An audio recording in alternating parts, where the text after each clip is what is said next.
Welcome back to the Centered in the City podcast. I'm Wade Brill, and today I have a solo episode for you where we're exploring a huge mindfulness pillar of non-judgment. Why is this theme of non-judgment important? Well, I'm going to tell you. I'm going to break it down. We're going to explore all the ways that our minds judge and how we can be with our thoughts more skillfully so that we can release a lot of the stress, the anxiety, the tightness, the constriction that happens when we judge ourselves, others, and life. All month long within the Centered in the City community, we're going to be exploring this theme of non-judgment through various holistic practices. So we'll be exploring it through a meditation practice of how to be with our thoughts more skillfully, in our journaling practice and mindful movement, and even while we cook and nourish our bodies, because, oh boy, those are also moments where our mind can run wild. So if you are interested in understanding how judgments are showing up for you and how to practice and embody this pillar of non-judgment, I welcome you to come play with us by signing up for your 7-day free trial at centeredinthecity.com. Now let's settle in to this episode and let's get centered.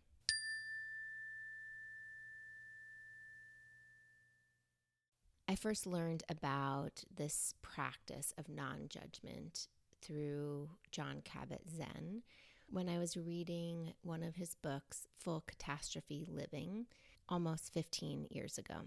And Jon Kabat-Zinn, for those that don't know, I've talked about him before on my podcast. He's sort of considered the grandfather of Western mindfulness. He brought a lot of Buddhist principles and insights to the Western world, specifically to the medical world, to talk about how mindfulness can help people manage pain. And he created a whole realm of mindfulness programming called MBSR, mindfulness-based stress reduction. Jon likes to define mindfulness as paying attention on purpose in the present moment without judgments.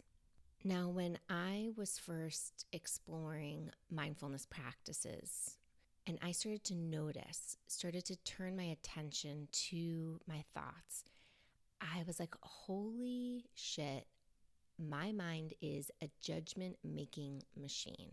Sitting in meditation practice was an opportunity to get quiet, to actually observe my thoughts so I could understand where is judging arising. And I would notice it was all over the place, right? Like I was able to slow down and actually recognize, this thought has a lot of judgmental tone to it, whether I'm saying like, I'm not doing this right, or my body's not sitting still. There was this sense of judging it, not just observing it, but there was a tone of like shame and like wrongness. And because I was in a meditation practice and I was quieting internal and external noise to just observe, it gave me insight of like, oh, wow, there's tone here. There's some biting, judgmental tone here. And where else in my life is this sort of tone showing up?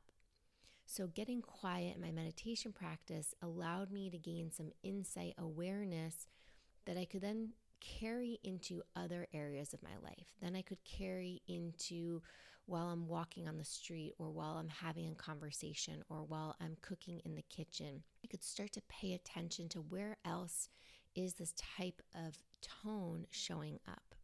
And this is one of the benefits of having a meditation practice for me, is that it helps me create some space so that I can observe, because it's really hard for me in the day-to-day life to observe if I don't have some more space for my thoughts and my emotions. If I don't have enough space for my thoughts and my emotions, I become my thoughts and my emotions, and they take over and they kind of like roll me up in a ball, and I feel like I can't see clearly.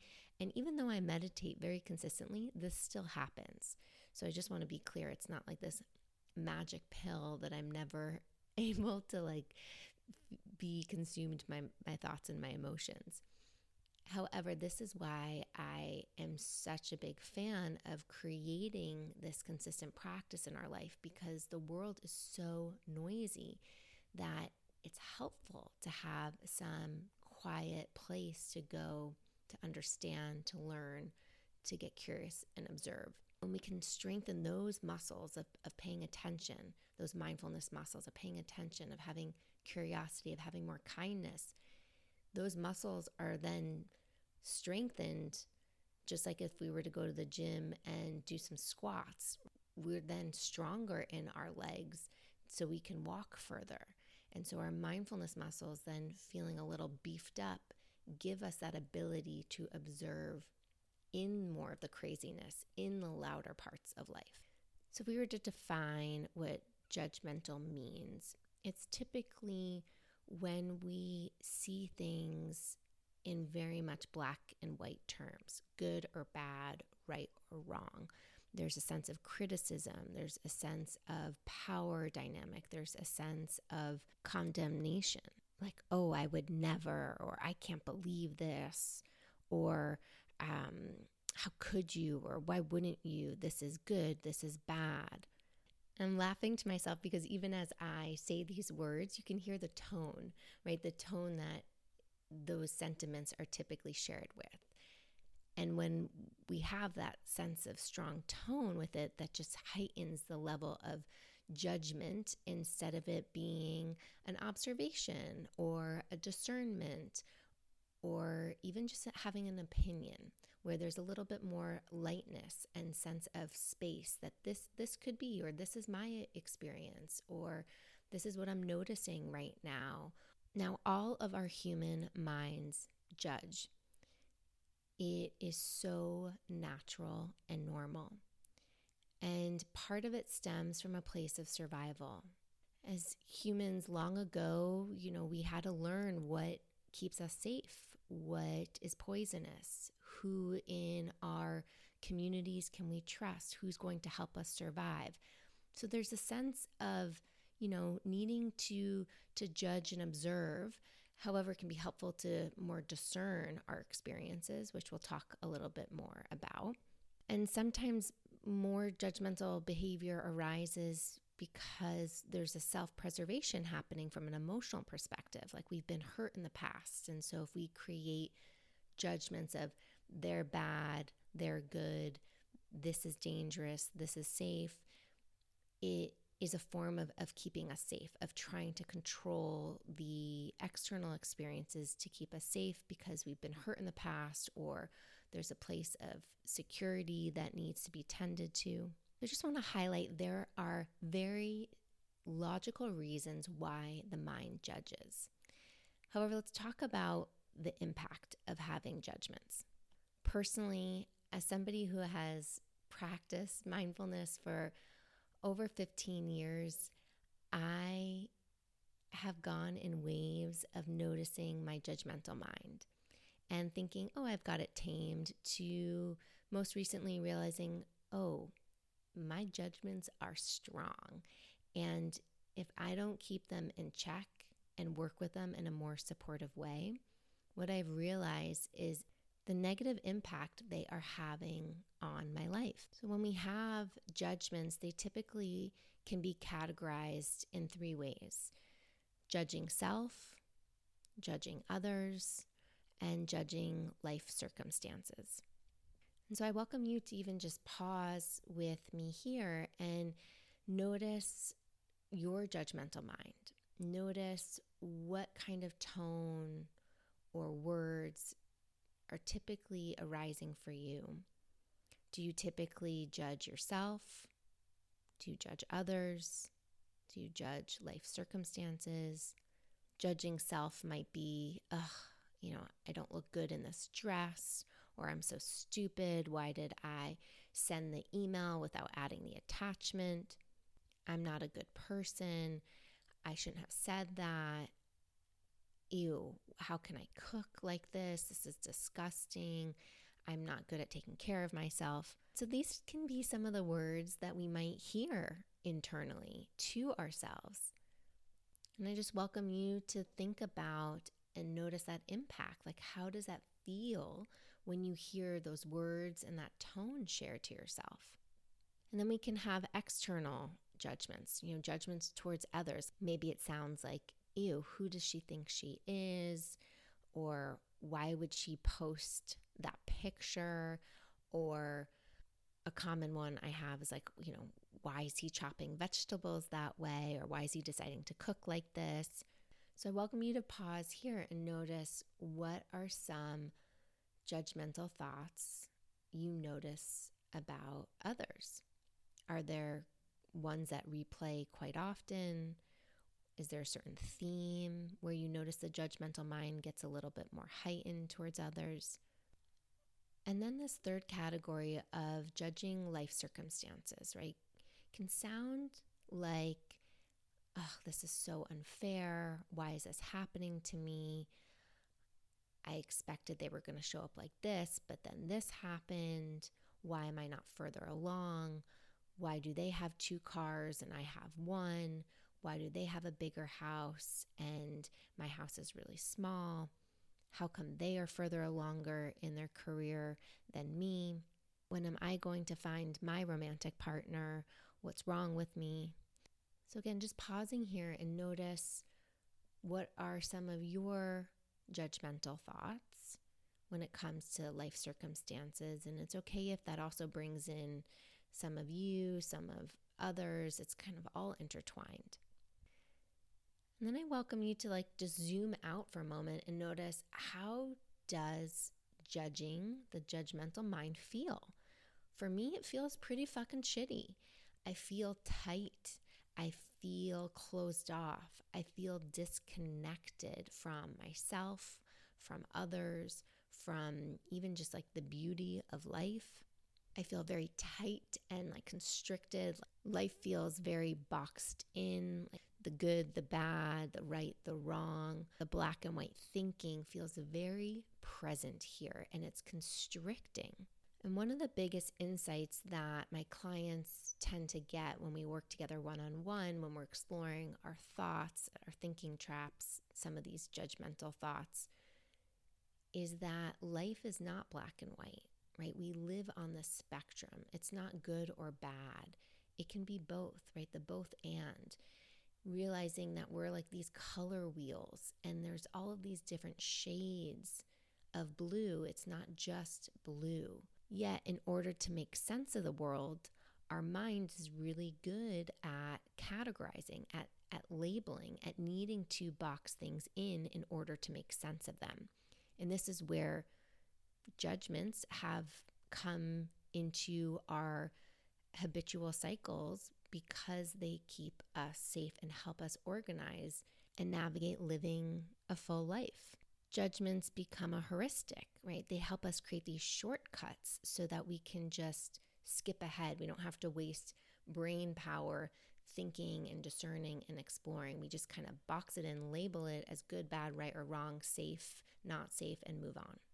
So when we can practice this pillar, this mind frame of non-judgment, we are softening the tone. We are accepting the thought just as it is, or the emotion, or the interaction, or the life event or circumstance just as it is. And we're working on not letting the mind go to that next layer of right, wrong, good, or bad, and just accepting it as it is. Like a helpful strategy that I guide you through in this month's meditation practice around challenging our judgmental thoughts is simply around labeling, right? We want to notice when the judgmental mind arises, and can we just label it as judgments and then let it go? We don't need to spiral into it, but just to recognize, oh, judgments, and let it go. And the more curious and kind awareness we can bring to those moments where we label, oh, judgment, and let it go, we're starting to kind of take the sting out of it. We're not forcing it to change, but we're taking the sting and we're choosing in that moment to not bite into it, When we can just label, it prevents us from getting sucked into the story of the thoughts, the spiral of the judgments that then can feel heavy and tight in our mind and our body, constricting. And when we can just label it, it becomes just a lighter experience. A little bit more freedom can arise. A little bit more space from our thoughts can develop. And that's where we can start to discern. That's where we can bring this lens of discernment to our thoughts. And the way I like to think about discernment is that it's a wiser form of observing something. It doesn't have that power dynamic of right, wrong, good, or bad. It's just noticing like, oh, this person is taller than that person. This person is wearing this. I'm eating this. It takes the story and bitingness out of the experience to make it less emotional and just to share the facts, just to share what's actually here. And when the judgment mind arises, right, we get sucked into this evaluation of it. We need to understand the story. And so when we can discern, it just kind of zooms us up and to see the bigger picture, yet also noticing the details, but not getting wrapped up into the emotional tone of it all. Part of where I get my inspiration for my monthly themes within Centered in the City, within the platform, and how I like to structure the programming, it's about what I'm practicing or what I'm needing and what I'm noticing. I am in this practice alongside you. For the last few weeks, I have been slowing down to particularly pay attention to my judgmental thoughts for self, for others, for circumstances. And I am just astonished. I've been like, wow, I thought you've worked on this, Wade. And even that's kind of judgmental, right? Wade, you should be better. You should be further along. And I get to remind myself that this is a journey. I don't think there's ever going to be a day where the mind doesn't judge. So I don't have an expectation that I'm going to be this like blissful monk one day, because that's not my intention as of now.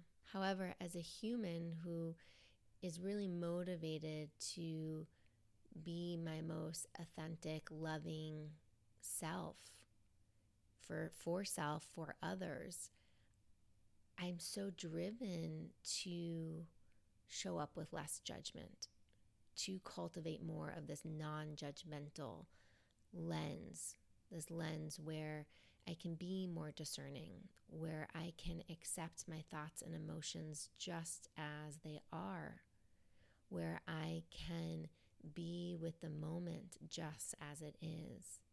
That is what I'm interested in practicing. When the mind is less judgmental, when there's more non-judgment present, I get to be present. I get to be in the here and the now, not in the stories. So I'm so excited to keep playing with this theme of non-judgment with you this month, to just recognize how can we move without us saying, ugh, I can't do that, or this is too hard for me, or why doesn't my body move like that, or why can't I be creative in the kitchen, or why doesn't my food look like a perfect Instagram post.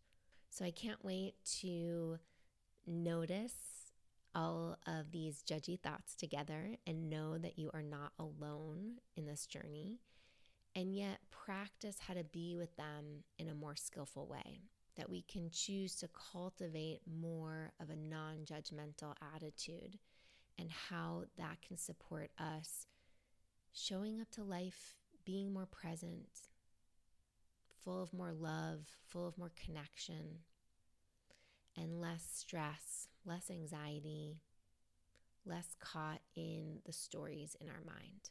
I hope to see you within the Centered in the City platform, so come play with us. Sign up at centeredinthecity.com. Thank you so much for being here and listening to this episode. I hope you found it helpful and supportive.